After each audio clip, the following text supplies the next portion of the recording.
Il-Ħadd filgħodu diversi persuni ħadu sehem f'attività li ġiet organizzata minn Action for Breast Cancer for Pink October sabiex joħolqu iktar għarfien dwar il-kanċer tas-sider u fuq kollox biex jitwassal messaġġ favur checkups regolari. Messaġġ ta' kuraġġ ukoll biex dawk li għaddejjin minn din il-battalja kontra l-kanċer tas-sider ikunu jafu li ma jinsabux weħidhom. Net News kellem ma' Lorraine Vella, persuna li rnexxilha teleb din il-battalja. Jiena kont għaddejja s-sena l-oħra, għalkemm kont għaddejja mill-istess marda, kont għaddejja bil-kimo, xorta kont fid-dajsa s-sena l-oħra. Mela llum jiena kont nkun fid-dajsa, ma kont nkun il-mixja biex is-simbolu tagħna kien li aħna qed naqtfu kontra l-kurrent hekk il-ħajja tagħna, rridu naqtfu biex xi darba naslu u xi darba nirbħu. Persuna oħra li jelbet il-kanċer tas-sider hija Jacqueline Mikallef li għaddiet messaġġ hi wkoll. Dan il-jum għalija huwa ta' support għal ħaddieħor, jiena ġej diagnosed 4 years ago biex nagħmel kuraġġ u tama biex ħadd ma jaqta' qalbu għax fejn hemm it-tama u l-kuraġġ hemm il-fejqan.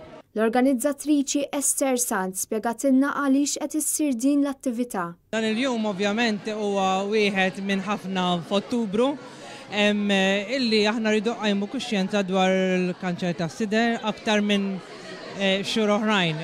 Ma jfissirx li barra Ottubru ma nagħtux każ, anzi aħna di r-realtà rridu ngħixu biha s-sena kollha. Ikomplit billi għaddit messaġġ għal dawk kollha li għaddejjin minn żmien diffiċli. Jekk inti għaddejja minn żmien diffiċli tfittex l-għajnuna, inti trid tkun illi tagħmel użu minn dawn l-għodda li n-nies jipproponulek jista' jkun it-tobba, in-nurses, ħbib tiegħek.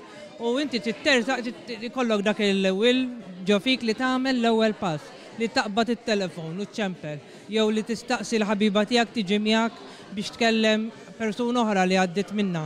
Imma jiena nirrakkomanda li aħna nkunu b'saħħitna li nieqfu nqumu fuq saqajna ngħidu aħna ħanibdew l-ewwel pass ta' dan il-ġerni, ta' dan it-triq. Fost oħrajn għall-attività attendit Claudette Buttigieg fl-irwol tagħha ta' Deputy Speaker fejn qalet li tul il-karriera tagħha iltaqet ma' diversi persuni li jelbu l-marda tal-kanċer u dejjem iħeġġu biex wieħed ma jinkwetax fuq l-iżgħar affarijiet iżda jgawdi l-ħajja bl-aħjar mod. Fakret dawk li ma setgħux ikunu hemm għax huwa żmien diffiċli għalihom u kontinwament qed jiġġieldu l-kanċer. Preżenti kien hemm ukoll il-membru parlamentari tal-Unjoni Ewropea Francis Zammid-Dimek li saħaq li se jkompli l-ħidma tiegħu fil-Parlament Ewropew biex jassigura li jiżdiedu r-riċerka u l-fondi. Dan biex mhux biss tiġi salvata ħajja iżda wkoll titjib il-kwalità ta' ħajja. U fl-aħħar faħħar il-kuraġġ ta' dawk li għaddejjin jew irnexxielhom jelbu l-kanċer. Attenda wkoll l-ambaxxatur tal-Irlanda li faħħar ix-xogħol siewi li qed isir f'pajjiżna biex jitqajjem iktar għarfien dwar il-kanċer tas-sider u l-kura u l-prevenzjoni tiegħu.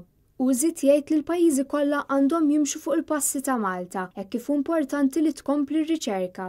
Wara saru diversi sezzjonijiet ta' sfin biex ikompli jitqajjem għarfien dwar l-importanza ta' attivitajiet fiżiċi. Sfortunatament it-temp ħassar il-pjan li ssir mixja mill-Birgu sa Valletta Waterfront. Iżda ma ħassarx id-determinazzjoni tal-organizzaturi biex minflok saru diversi attivitajiet fil-ġim ta' Slima Wanderers f'Tinje.